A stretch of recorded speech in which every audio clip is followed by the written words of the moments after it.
สวัสดีค่ะทุกคนหายหน้าไปนานกับการยุ่งกับงานทำงานวิจัยค่ะแต่วันนี้หยุดไม่ได้ค่ะต้องรีบกลับมาทำคลิปเพราะมันมีการเปลี่ยนแปลงปังกันอยู่ช่วงนี้ค่ะนั่นคือโมเดลที่อาจารย์นี้ไม่ค่อยได้ทดสอบเลย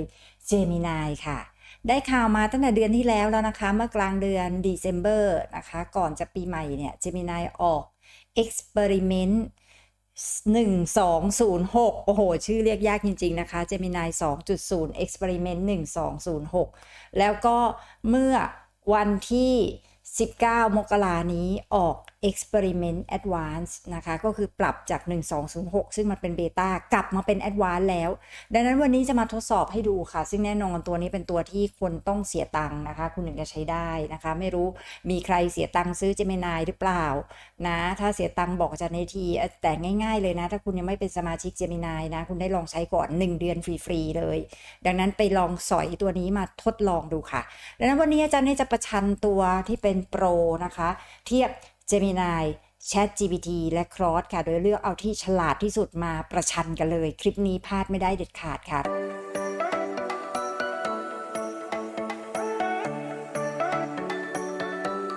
โอเคค่ะดังนั้นคลิปนี้จะมีคำตอบให้กับทุกคนนะคะสำหรับข้อสงสัยค่ะว่าถ้าเราจะต้องเสียเงินซื้อตัวไหนจะดีที่สุดสำหรับเราในการทำวิจัยนะคะโดยที่อาจารย์จะมีภารกิจการวิจัยให้แล้วก็ให้ AI ที่ฉลาดที่สุดของ3ค่ายไม่ว่าจะเป็น Gemini ChatGPT และ Claude ไปลองทำดูดังนั้นคลิปนี้อย่าได้พลาดเลยค่ะเช่นเดิมขอทุกทีขอทุกครั้งค่ะอย่าลืมกดไลค์วิดีโอชุดนี้กดแชร์ไปให้คนที่ได้ใช้นะคะหรือตัวคุณเองแชร์เก็บไปดูและที่สำคัญค่ะกดติดตามพร้อมสั่นกระดิ่งค่ะจะได้ไม่พลาดเวลาที่มีคลิปใหม่มาไงคะโอเคค่ะไปดูกันเลยค่ะกับหน้าจอนะนี่ค่ะนี่คือหน้าจอของ Gemini นะคะตอนนี้ถ้าใครสมัครเป็น Gemini Advance นะคะมันจะมีโมเดลให้เลือกค่ะนี่ 1.5 Pro นะคะเมื่อก่อนเราใช้เป็นตัวนี้เนาะนะคะตอนนี้เนี่ยมันมีโมเดลใหม่เข้ามาค่ะคือตัวนี้แตนนะคะตัวนี้ค่ะนะ2.0 Experimental Advance ค่ะนะซึ่งก่อนหน้านี้มันคือ Gemini Experiment 1206นั่นเองเนาะนะเดี๋ยวอาจารย์จะลองใช้ตัวนี้กันเลยนะคะมาลองดูว่ามันดียังไง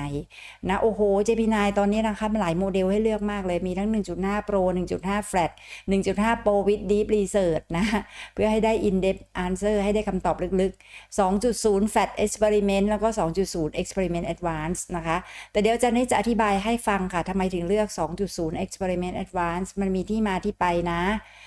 ทำไมไม่เลือกเอาตัว 1.5 Pro นะเขาบอกว่า Google นี่ตั้งชื่อได้สับสนจริงๆน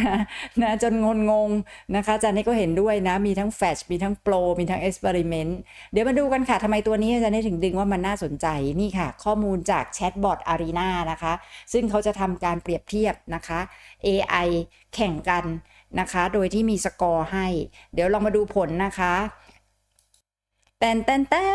ตัวที่ได้ที่1ค่ะนะนี่ค่ะ Gemini ค่ะ Gemini ได้ที่1ค่ะ Gemini Experiment 1206ค่ะเป็นตัวที่ได้ที่1รองลงมาก็คือ ChatGPT 4o ค่ะนะแล้วก็ Gemini 2.0 Flash แล้วก็ 2.0 Flash Experiment นะคะแล้วก็ O1 นะคะ O1 นะคะ Ranking นะนี่คือการจัดลำดับนะคะคะแนนนี้เป็นทักษะทั่วไปนะคะซึ่งเราสามารถเลือกทักษะเฉพาะอย่างได้อย่างเช่นถ้าเลือกของการทำตามนะคะทำตามคำสั่งนะ O1 ก็จะขึ้นมาอันดับ1นะโดยที่ Experiment อันดับ2นะคะแต่ถ้าเลือก Creative Writing นะคะความน่าสนใจก็คือ Gemini Experiment นะคะจะขึ้นมาอันดับ1นะดังนั้นเรื่องนี้ก็เลยเป็นเรื่องที่ดึงให้อาจารย์นี้ต้องมาทดสอบ Gemini ว่ามาเทียบว่าใช้ในงานวิจัยแล้วเป็นยังไงดีสมคะแนนคำล่ำลือหรือเปล่าอาจารย์ได้เตรียมภารกิจนะคะมาให้5อย่างนะแบบจุกๆมาเลยนะคะมาให้ AI 3 ตัวเปรียบเทียบกันภารกิจแรกค่ะช่วยเขียนความเป็นมาของงานวิจัยหน่อยอันนี้ง่ายๆสุดๆนะเนยเคยบอกว่า ChatGPT ทำได้ดีมากนะคะเขียนความเป็นมาการวิจัยเนี่ยเขาเขียนได้ดีนะครอสก็ทำได้สุดยอดนะคะภาษาไทยไร้ที่ติเดี๋ยวเรามาดูนะ Gemini ทำแล้วเป็นยังไงบ้างอันที่2ค่ะแนะนำโครงร่างกับตัววรรณกรรมอันนี้ก็ง่ายๆนะคะข้อ1ข้อ2ไม่ได้ยากอะไรเลยข้อ3เริ่มลึกซึ้งขึ้นค่ะช่วยออกแบบวางแผนการวิจัยให้หน่อยข้อ4ค่ะ วิเคราะห์นะคะรอบนี้ให้วิเคราะห์เฉพาะเนื้อหานะคะสถิติไม่ให้วิเคราะห์ดีกว่าเพราะทำแล้วมันไม่ค่อยได้เรื่องนะคะแล้วก็ข้อ5ค่ะเขียนรายงานผลสรุปอภิปรายผลค่ะเดี๋ยวลองมาดูกันนะคะว่าแต่ละตัวทำแล้วเป็นยังไงกันบ้างเริ่มงานแรกก่อนเลยค่ะเขียนความเป็นมาการวิจัยค่ะนี่นะคะอาจารย์นี้จะมีพร้อมให้ยาวๆแบบนี้เลยนะคะเป็นเมตาพร้อมนะคะเดี๋ยว copy ไว้นะแล้วเดี๋ยวไปทดลองนะคะกับทั้ง3ตัวเลยค่ะนี่นะคะนี่ระหว่างนะคะหน้าจอซ้ายสุดนะคะคือ Gemini Advanced 2.0 Experiment นะคะหน้าจอกลางคือ ChatGPT CO ค่ะนะคะเดี๋ยวเลือกเป็นโมเดลที่ฉลาดที่สุดเลยก็ยังได้นะ O1 เลยดีกว่านะ O1 เลยดีกว่าฉลาดที่สุดเอากันให้เจ๋งๆไปเลยแล้วอันนี้เป็น Cross 3.5 Sonnet ค่ะนะพร้อมยาวๆแบบเมตาพร้อมเลยนะคะว่าคุณเป็นนักเขียนวิชาการที่มีความเชี่ยวชาญร่างบทความและเอกสารเพื่อขอทุนวิจัยระดับประเทศ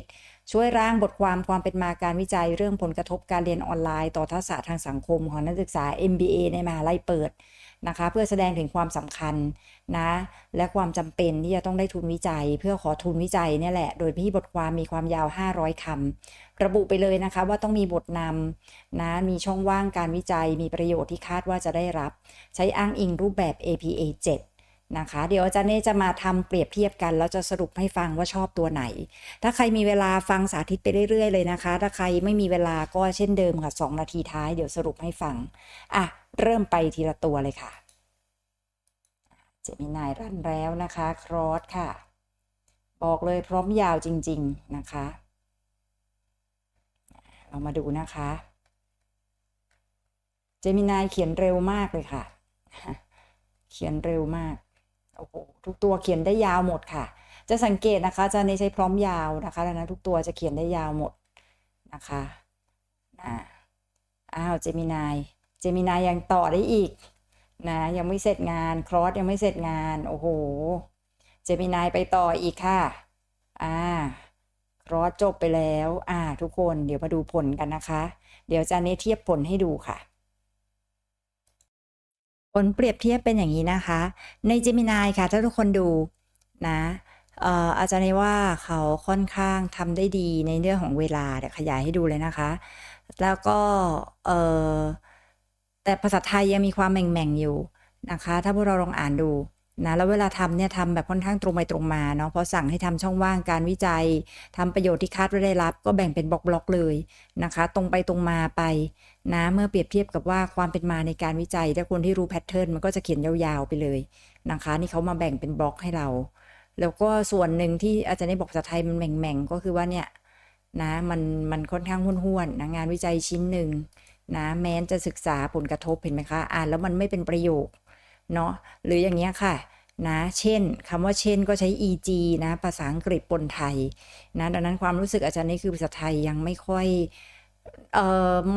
ยสละสลวยนะซึ่งเดี๋ยวเราจะดูผลจากตัวอื่นเปรียบเทียบเราจะรู้ว่าคนอื่นสละสลวยกว่าแต่ทุกคนสิ่งที่น่าสนใจคือเอกสารอ้างอิงนะคะถึงแม้ไม่ใหม่เลยนะคะเอกสารอ้างอิงมี2004บ้าง2000ใหม่สุด2020นะไม่ใหม่เลยแต่ไม่หลอกเราค่ะนะเอกสารอ้างอิงเหล่านี้มีจริงนะแล้วก็มี reference ให้นี่คือจุดเด่นของ Gemini ที่พบนะคะดังนั้นก็ให้คะแนนดีพอสมควรในส่วนของ reference เดี๋ยวเรามาดูตัวอื่นกันค่ะดู ChatGPT O1 ค่ะที่ฉลาดที่สุดของ ChatGPT นะคะเขียนภาษาไทยได้ไร้รอยต่อแล้วนะตอนนี้คือภาษาไทยอ่านดูอาจารย์ว่าใช้ได้เลยนะไม่มีอะไรแทบต้องแก้ไขเลยภาษาไทยนะคะแต่สิ่งที่เป็นข้อตินะคะก็คือยังทื่อๆเหมือน Gemini คือแบ่งเป็นช่องๆเหมือนกันนะคะสั่งให้แบ่งเป็นเรื่องอะไรก็แบ่งเป็นช่องๆไว้เหมือนกันนะไม่ร้อยเรียงนะแล้วก็รายการอ้างอิงมีแต่รายการอ้างอิงทุกคนโดนหลอกค่ะนะรายการอ้างอิงโดนหลอกถ้าไปเสิร์ชก็จะไม่เจอนะคะอย่างจันนี้เอา The Evolution of E-Learning Research เนี่ยนะby Biometric Analysis of and Content Analysis ไปเสิร์ชปรากฏว่าไม่เจอที่เจอเนี่ยมันมี e-learning by biometric analysis ก็เป็นของคนอื่นนะคะดังนั้นคือคุณหลอกดาวค่ะในเรื่อง reference นะคุณหลอกดาวขนาดที่ Gemini ไม่หลอกนะเนี่ย Gemini จะนี่เช็คให้เรียบร้อยแล้วไม่หลอกนะคะมี reference คลี่ให้เห็นชัดเจนได้เลยมาดูที่ Claude ค่ะ คลอสเนี่ยเหมือนเดิมเลยคงเส้นคงวาในเรื่องของภาษาไทยนะคะแล้วก็สิ่งหนึ่งที่ไม่เหมือนคนอื่นคือเขียนแบบไม่แบ่งเป็นบล็อกๆละนะคะแต่เขียนออกมาเนี่ยอ่านแล้วเนี่ยนะคะก็รู้สึกว่าภาษาไทยราบรื่นนะให้คะแนนในเรื่องภาษาแต่ทำไม่ทันค่ะทุกคนทำไม่ทันนะไม่สามารถทำได้ตามเวลาแล้วก็ reference สุดท้ายไม่ออกมานะคะเลยยังไม่ได้เช็คว่ามันหลอกหรือไม่หลอกนะคะเพราะ reference สุดท้ายไม่ออกแต่ reference บางตัวเช็คแล้วจริงนะคะอย่างเช่นเนี่ยสำนักงานปลัดกระทรวงอุดมศึกษา 2024 นะคะแต่ก็ไม่แน่ใจว่า60เมื่อเทียบกับ219อันนี้จริงหรือเปล่านะคะอันนี้จริงหรือเปล่าเดี๋ยวลองเช็คดูอีกทีหนึ่งอันนี้จะเน้นลองให้ครอสเขียนต่อนะคะโอ้โหเขียนได้ยาวจริงๆนะครอสนี่คือยิ่งคุณสั่งพร้อมยาวยิ่งเขียนยาวค่ะนะคะยิ่งเขียนยาวแล้วก็ภาษาเขียนดีมากๆนะคะในความรู้สึกตอนนี้ติดแต่เรื่อง reference อย่างเดียวว่าออกมาได้หรือเปล่าซึ่งสุดท้ายไม่ออกค่ะสุดท้ายไม่ออกทำให้มีความสงสัยว่า reference มันจะจริงหรือเปล่าอาจารย์เน้ลองเอา Park and Kim Online Learning ไปเสิร์ชหาใน Google Scholar ค่ะสิ่งที่พบคือว่ามี Park Kim แล้วก็ Park อันนี้มีแล้วก็ Kim and Park มีแต่ไม่มี Park and Kim นะดังนั้นน่าเสียดายจริงๆเลยสำหรับคลอสนะคะ reference ให้เราไม่เยอะด้วยแต่เรื่องการเขียนดีมากดังนั้นโดยบทสรุปค่ะโดยบทสรุปก็คือว่าการเขียนความเป็นมาการวิจัยนะคะอาจารย์นี้ก็จะต้องบอกว่าทั้ง3ตัวนะทั้ง3ตัวชอบ Gemini ตัวใหม่ในเรื่องของการเขียน reference ว่ามันตรงมันมีจริงนะคะชอบ ChatGPT นะคะในการเขียนนะคะแต่จริงๆชอบมากกว่าคือ Claude ในการเขียนนะคะดังนั้นคะแนนใกล้กันก็คือ Claude กับ Gemini เนาะแต่ดีกันคนละแบบดีกันคนละส่วนค่ะนี่คือบทสรุปสำหรับเขียนความเป็นมาในการวิจัยอันที่2ค่ะขอให้แนะนำหัวข้อในการทบทวนวรรณกรรมเช่นเดิมอาจารย์เนี่ยจะมีพร้อมยาวๆไว้ให้เลยนะคะนี่นะคะตัวพร้อมนะคะคุณทิพย์เป็นที่ปรึกษาการวิจัยที่เชี่ยวชาญการทบทวนวรรณกรรมระดับโลกเลยทีเดียวขอให้ช่วยเสนอแนะโครงร่างทบทวนวรรณกรรมเรื่องผลกระทบการเรียนออนไลน์ต่อทักษะสังคมของ MBA ในมหาลัยเปิดซึ่งเป็นส่วนหนึ่งของวิทยานิพนธ์ระดับปริญญาเอกค่ะโครงร่างก็ควรจะมีหัวข้อหลักหัวข้อย่อยทฤษฎีที่เกี่ยวข้องแหล่งข้อมูลสำคัญแนะนำวิธีการสืบค้นแล้วก็ให้รายละเอียดที่เพียงพอให้นักวิจัยเข้าใจภาพรวมของหัวข้อการวิจัยดังนั้นจะแนะนำทั้งหัวข้อแล้วก็แนะนำทั้งการทบทวนวรรณกรรมให้เราเดี๋ยวลองไปดูทั้ง3ตัวกันค่ะอาจารย์เน้8ตัวเม็ดตาพร้อมยาวๆไว้เรียบร้อยแล้วนะคะดังนั้นกดไปพร้อมกันได้เลย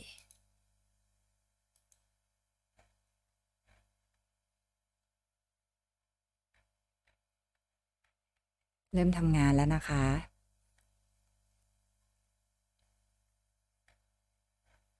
อาจารย์เน้ไม่ได้จับเวลานะคะให้เขาทำงานตามสบายเลยแต่ทุกคนจะเห็นนะคะเวลาเราเขียนพร้อมได้ยาวค่ะน้องจะทำงานได้ยาวนะคะเนื่องจากว่าเราสั่งแบบเฉพาะเจาะจงสั่งแบบให้รายละเอียดนะคะระบุถึงสิ่งที่เราต้องการดังนั้นทำงานได้ยาวจริงๆเดี๋ยวเรามาดูผลเปรียบเทียบกันนะคะ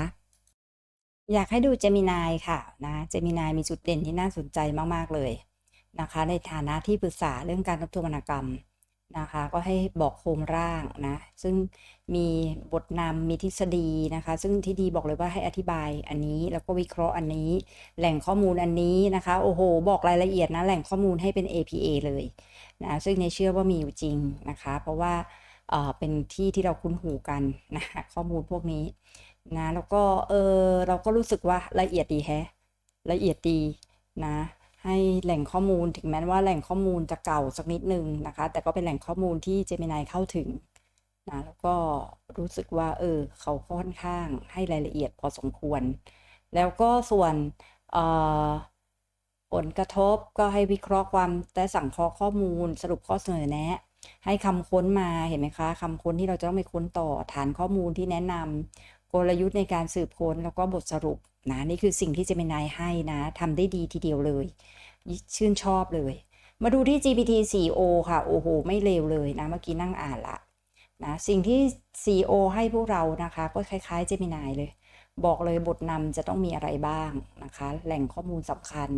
กรอบแนวคิดทฤษฎีมีทฤษฎีอะไร นะหลักการคืออะไรนะคะแล้วก็การประยุกต์ใช้ในบริบทออนไลน์เป็นอะไร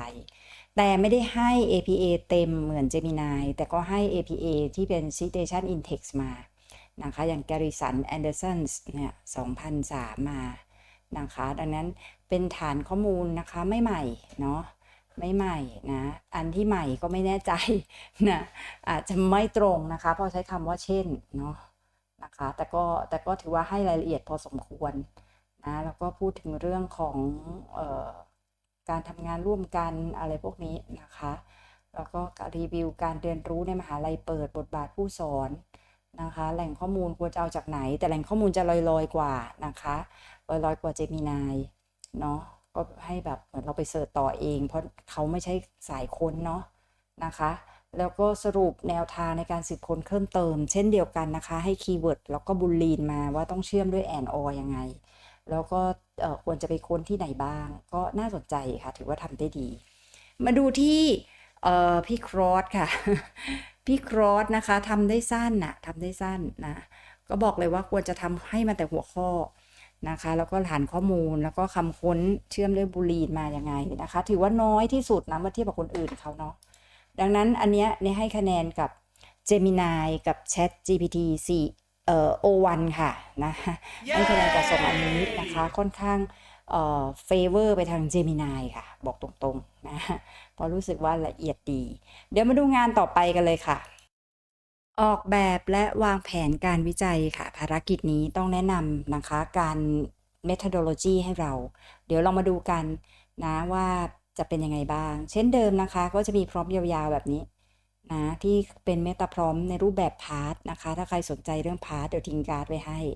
นะก็คือว่าเป็นใครทำอะไรที่อย่างไรนะทำไปทำไมแล้วออกมาในรูปแบบไหนนะนี่คือพาร์ทอันนี้ยาวแบบนี้เลยนะคะเดี๋ยว copy ไปค่ะนะแล้วเดี๋ยวจะไปที่ทั้ง3ตัวเลยเพื่อดูว่าทำแล้วเป็นยังไงบ้างเรียกมาทั้ง3ตัวเลยนะคะ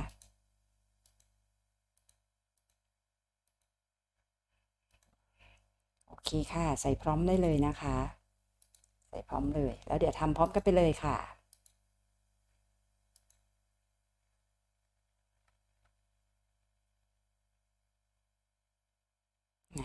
สังเกตค่ะ O1 จะเป็นอะไรที่เริ่มต้นช้าที่สุดนะคิดนานนะแต่ทำงานเร็วนะคะหลังคิดก็ทำงานเร็วนะคะส่วนครอสเนี่ยทำเลยแต่ทำช้ากว่าเจมินายเนี่ยเร็วสุดเลยค่ะในความรู้สึกนะถ้าพูดถึงเรื่องของความเร็วแต่เดี๋ยวเรามาดูนะคะว่าผลที่ได้ว่าจะชอบหรือไม่ชอบต้องบอกก่อนนะคะเกณฑ์ในการให้คะแนนก็คืออาจารย์ได้ดูแล้วมันชอบหรือไม่ชอบนะเราก็จะเอาดูว่าอะไรที่เราน่าจะเอาไปใช้ได้มากกว่าเมื่อเปรียบเทียบทั้ง3ตัวมาแล้วค่ะนะเจมินายเสร็จช้าสุดเลยนะทำได้เยอะจริงๆค่ะอย่างที่บอกนะมันเป็นแอดวานซ์นะมันทำได้เยอะจริงๆนะยังทำไม่เสร็จเลยดูทุกคนนะยังทำต่อนะยังทำต่อยังไม่เสร็จดูเขาดังนั้นน่าใช้นะคะอยากให้ทุกคนลองใช้อย่างที่บอกเรื่อง writing เนี่ยเขาได้ที่1แล้วนะเดี๋ยวมาดูผลร่วมกันค่ะเดี๋ยวจะได้เปิดจอใหญ่ให้ดูทีละอันดีกว่าเอา Gemini ก่อนค่ะนะเอา Gemini ก่อน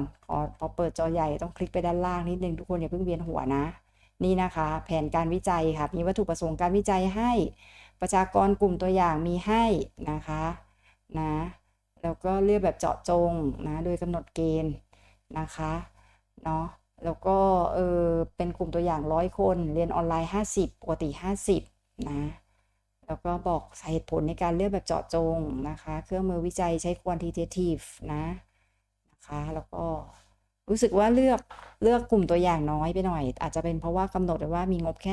100,000นะก็ถือว่าถ้าคำนึงถึงงบนี่ก็โอเคนะคะแล้วก็ทำแบบสอบถามนะกลุ่มละ5 คนนะคัดเลือกมาให้สัมภาษณ์นะคะเหมือนกับเป็น mix method เนาะนะมีเชิงปริมาณมีเชิงคุณภาพนะคะแล้วก็มาวิเคราะห์นะคะเปรียบเทียบความแตกต่างกันนะเชิงปริมาณก็คือ t-test นะคะแล้วก็เชิงคุณภาพก็ content analysis นะคะก็รู้สึกว่าอาจารย์นี่รู้สึกโอเคนะไม่ได้ติดอะไรนะคะเนื่องจากงบมีจำกัดเนาะเขาก็พยายามหาเหตุผลมาว่าทำไมถึงแค่100 คนนะคะแล้วก็จะควบคุมคุณภาพยังไงนะก็น่าสนใจดีเหมือนกัน เนาะก็ค่อนข้างละเอียดดีนะคะในความรู้สึกก็โอเคชอบเดี๋ยวลองมาดูค่ะโอวันค่ะโอวันค่ะโอวันก็แนะนำให้ทำคล้ายๆกันนะคะกลุ่มเป้าหมายนะคะเป็นนักศึกษาปริญญาโทนะคะมีกลุ่มเรียนออนไลน์กับกลุ่มเรียนปกตินะคะเราก็งงเรามีเรียนปกติไหมไม่มีเนาะนะคะได้200คนต่อกลุ่มรวมเป็น400คนค่ะเราก็รู้สึกว่ามันเยอะนะเยอะมากแล้วก็ทำแบบโอ้โหคือแบบมูดแบบนะคะสุ่มตัวอย่างแบบแบ่งชั้นนะคะแบบชั้นภูมิเลือกผู้ให้ข้อมูลสำคัญมาในเชิงคุณภาพแบบเจาะจงนะคะเครื่องมือวิจัยมีแบบสอบถามโอเคอันนี้อ่านแล้วก็ละเอียดดีนะคะละเอียดดีก็ทำวันเวอโนวาสหสัมพันธ์โอ้โหแต่รู้สึกว่าทำเยอะนิดนึงนะคะแต่จะได้แบบที่ดีที่สุดเลยรู้สึกโอวันนี่จะเป็นแบบขยันทำได้ดีที่สุดอันนี้นะคะทุกคนเดี๋ยวมาดูคลอสค่ะเอาคลอสขึ้นมาดูบ้างค่ะนะคะเอาคลอสขึ้นมาดูกันบ้างอย่างที่บอกค่ะคอร์สเขาจะเขียนได้น้อยกว่าคนอื่นนะคะก็ใช้ผสมผสานเช่นเดียวกันนะคะปริญญาโทแบ่งเป็น2กลุ่มครอสกับ O1 ทำเหมือนกันเลยค่ะกลุ่มตัวอย่าง400คนนะคะแบ่งเป็นกลุ่มละ200นะคะเชิงคุณภาพก็ purposive ออกมาเหมือน O1 นะแต่เพียงแต่ว่า O1 อาจจะมีรายละเอียดเยอะกว่านะคะแล้วก็ใช้ independent t-test เนาะที่ O1 ใช้ one way ANOVA น่าจะกลุ่มเยอะกว่าแต่กลุ่มละ200นะคะนี่คือสิ่งที่เกิดขึ้นแต่ที่มีเยอะกว่าคือเรื่องงบประมาณค่ะถามว่าอาจารย์นี้ชอบอันไหนถ้ารู้สึกว่ามัน practical เดี๋ยวขอดู Gemini อีกรอบนึงมันดู practical ดีเพราะมันแค่100คนเนาะสำหรับงบแบบงบน้อยงบเบี้ยน้อยหอยน้อยเราก็อาจจะคิดว่าเราชอบ O1 ที่ว่ามันมีแนวโน้มที่มันจะเป็นไปได้เนาะเพราะเขาบอกเลยว่าผมเสนอโดยมุ่งเน้นในกรอบเวลา1 ปีการศึกษางบ100,000เราก็รู้สึกว่ามันเป็นไปได้มากกว่านะคะเร็วนะเห็นไหมการกำหนดกลุ่มตัวอย่างพิจารณาจากงบประมาณและเวลาที่จำกัดเพราะอะไรเคยเจ็บมาแล้วกับการออกแบบของ AI เนาะบางทีมันออกแบบแบบ the best possible เลยแล้วบางทีมันไม่เข้ากับงบเราเราก็เลยรู้สึกว่ารอบนี้พอเป็น Gemini ก็บอกตรงๆจากที่เจ็บมาก็รู้สึกว่าชอบ Gemini นะคะขออนุญาตให้คะแนน Gemini แล้วกันนะคะสำหรับการออกแบบเพราะเรารู้สึกว่าเขาคำนึงถึงเรื่องของงบที่เรามีเวลาที่เรามีมากกว่านะคะแล้วก็แบบมีการแก้ไขเรื่องงบประมาณด้วยนะคะแก้ไขเรื่องการเข้าถึงกลุ่มตัวอย่างด้วยนะคะแก้ไขเรื่องอคติด้วยแล้วมีเหตุผลสนับสนุนอย่างชัดเจนเนาะดังนั้นเมื่อเทียบกันจากความที่เรามีประสบการณ์เจ็บปวดจากการที่ใช้ AI ช่วยคิดนะคะแผนการวิจัยบางทีมันเป็นยูโทเปียไปนิดหนึ่งถึงเวลาจริงมันทำไม่ได้อย่างนั้นก็5นี้ขอมอบคะแนนให้กับ Gemini ค่ะ 2.0 Experiment Advance มาที่งานต่อไปค่ะวิเคราะห์ผลของเชิงคุณภาพด้วยการวิเคราะห์เนื้อหา Content Analysis ค่ะเช่นเดิมค่ะเดี๋ยวอาจารย์ต้องหยิบยกเอาตัวพร้อมยาวๆมานะคะพร้อมยาวๆมาซึ่งแน่นอนอันนี้มันควรจะให้ไฟล์แนบด้วยเนาะนะคะก็คือตัว transcribe นะคะเพื่อทำให้กระบวนการวิเคราะห์เนี่ยมันเป็นได้ชัดเจนมากขึ้นอาจารย์จะมีไฟล์แนบด้วยนะคะจากการสัมภาษณ์ MBA 20 คนมาแนบด้วยทีนี้ปัญหาเหมือนเดิมนะคะคือ Gemini เนี่ยจะค่อนข้างแนบไฟล์ยากกว่าคนอื่นดังนั้นอาจารย์จะขอว่าจะเอาไฟล์ทั้งหมดเนี่ยแหละค่ะเอาไปใส่เอาไปใส่ในนี้เลยดีกว่าเอาไปใส่ตรงท้ายพร้อมเลยดีกว่านี่นะคะนี่คือไฟล์ข้อมูลนะคะผู้ให้สัมภาษณ์20 คนเพื่อให้มันง่ายก็ไม่ต้องใช้ไฟล์แนบcopy นะคะนี่เป็นเทคนิคที่อาจารย์ได้ใช้บ่อยๆถ้ามันพอ copy ได้มันช่วยทำให้เขาไม่ต้องเปิดไฟล์แล้วไปใส่ต่อนะคะไปใส่ต่อเลยจาก พร้อมนี่นะคะใส่เรียบร้อยนะของ Gemini อยู่ตรงนี้นะคะของ ChatGPT O1 อยู่นี่ของ Claude ค่ะ Claude พอสนทนาไปสนทนามาเนี่ยมันจะมีแบบเขาเรียกว่า conversation limit นะคะก็จะขอให้เราขึ้น conversation ใหม่บทสนทนาใหม่ไปเลยนะคะแล้วก็พอแปะคำเยอะๆปุ๊บมันจะกลายเป็นแบบนี้เป็นไฟล์แนบเป็น text ไฟล์แนบแบบนี้นะคะก็คือไฟล์แนบแบบที่เป็น text normal ที่สุดนะคะเดี๋ยวเรากดไปพร้อมกันเลยค่ะ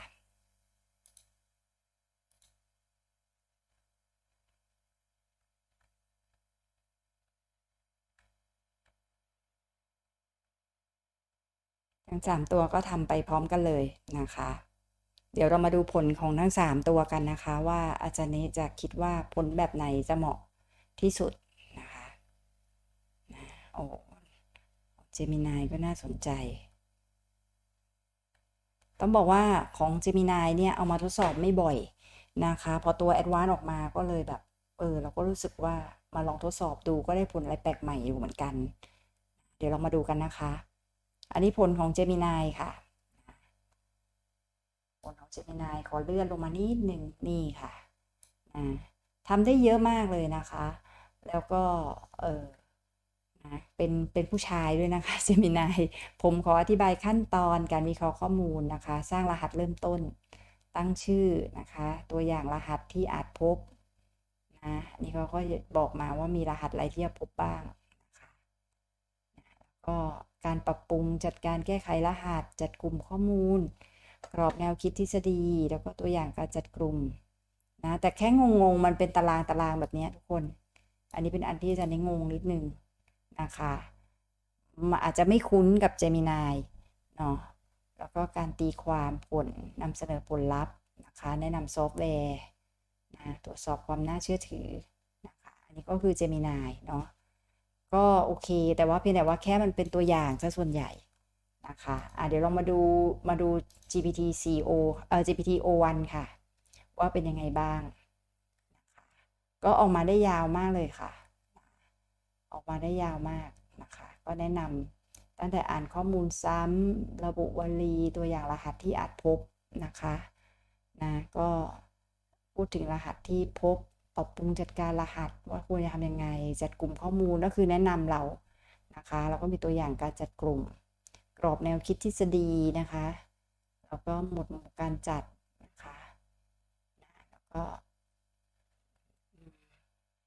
วิเคราะห์สังเคราะห์นำเสนอผลนะคะตัวอย่างคำพูดนะซอฟต์แวร์ที่จะแนะนำนะคะโอเคอย่างที่บอกค่ะว่าบางทีอาจารย์นี้ไม่ได้ให้ใช้วิเคราะห์โดยตรงก็ใช้แนะนำการวิเคราะห์ให้เรา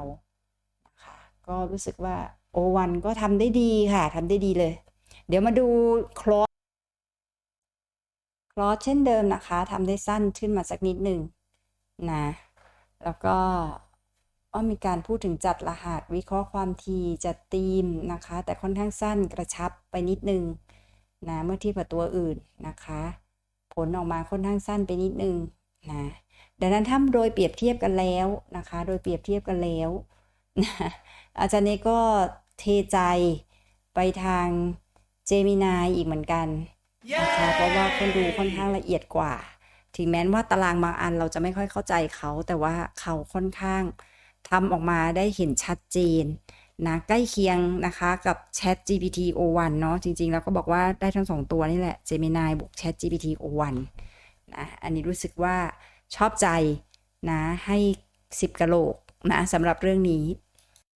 มาที่งานสุดท้ายแล้วค่ะเขียนรายงานผลสรุปผลและอภิปรายผลค่ะเดี๋ยวลองมาดูกันนะคะว่า3ตัวไหนทำได้ดีกว่ากันนะเดี๋ยวจะได้ไปเอาพร้อมมาเลยนี่คือพร้อมที่จะใช้นี่นะคะเป็นนักวิจัยแนวหน้าระดับโลกเลยนะคะเขียนรายงานผล1,000 คำนะคะโอเค Copy พร้อมไปเลยค่ะอันนี้ก็จะต่อจากผลรอบที่แล้วนะคะก็จะเอามาทำให้มันเป็นสรุปผลนะคะดังนั้นก็เขียนแชทต่อกันไม่ได้เลยนะเพราะจะเอาผลที่วิเคราะห์ข้างบนนี่แหละค่ะมาทำเป็นรายงานผลเดี๋ยวดูกันนะคะ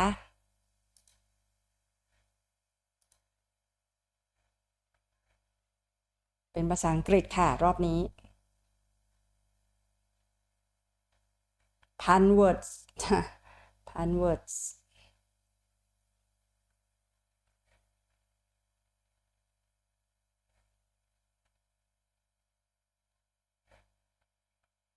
รอบนี้คลอสขยันนะคะ คลอสขยัน คนอื่นเสร็จหมดแล้วคลอสยังอยู่เจมินายยังอยู่ เจมินายขยันทำงานมากกว่านะมีแนวโน้มจะเขียนได้1,000 word ก็เจมินายนี่แหละ โอเค เดี๋ยวเรามาดูกันนะคะ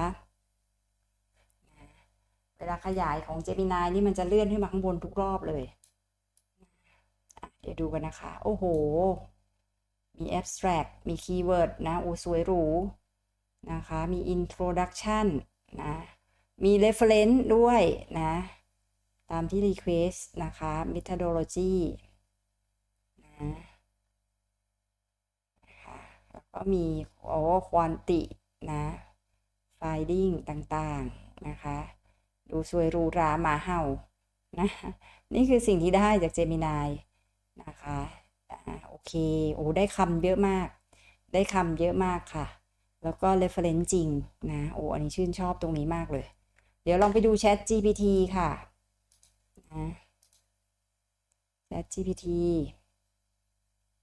ส่ง reference มาเหมือนกันแต่ reference จะเก่ากว่านิดนึง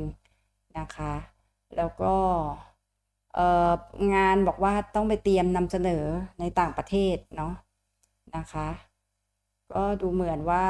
GPT O1 ทำได้ไม่ครบนะมาถึงก็ result recommendation เลยนะคะแล้วก็ยังมี reference ปลอมอยู่นะคะเมื่อเทียบกับ Gemini เนาะGemini ก็จะทำได้ครบกว่าเดี๋ยวเรามาดู Claude ค่ะรอบนี้ดู Claude ขยันนะทำมาเป็น artifact เลยเดี๋ยวไปเปิดดูนะคะทำไมเปิดไม่ออกล่ะนี่ artifact เราเนี่ยขอเปิดนิดนึงนี่นะคะ artifact ของ Claude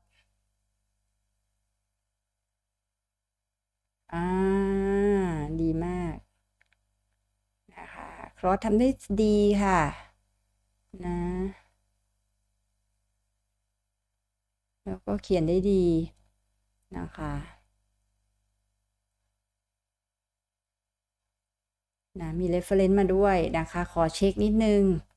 จริงไม่จริงมาดูกันนะมี reference มาด้วยปีก็ใหม่ด้วยนะคะถ้าจริงนี่อาจารย์นี้ยกให้ครอสเลยนะเรื่องของการเขียนเนี่ยนะคะเพราะว่า reference ใหม่มากนะ reference ใหม่มากขออนุญาตก๊อปมานิดนึงของครอสนะคะ social skill Chen and Wilson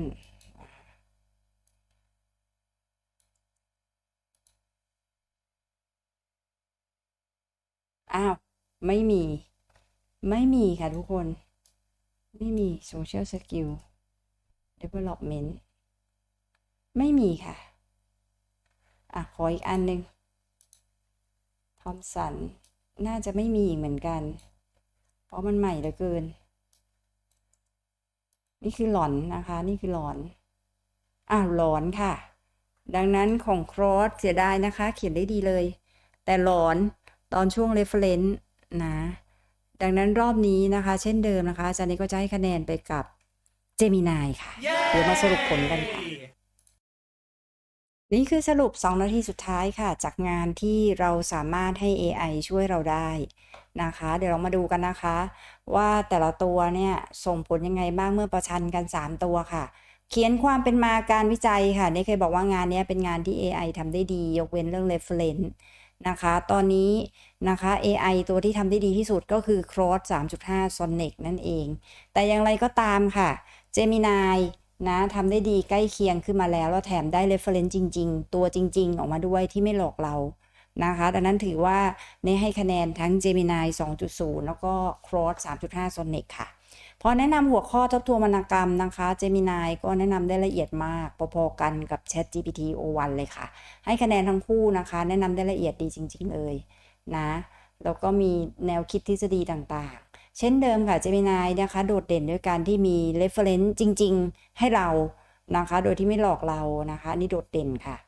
ออกแบบและวางแผนการวิจัยค่ะเนี่ยให้คะแนนกับ Gemini ค่ะเพราะอะไรเพราะว่าเขาคำนึงถึงเรื่องของsituation analysis ด้วยก็คือว่าเราจะได้งบเท่าไหร่เราต้องทำในเวลาเท่าไหร่ด้วยไม่ได้คำนึงถึงแค่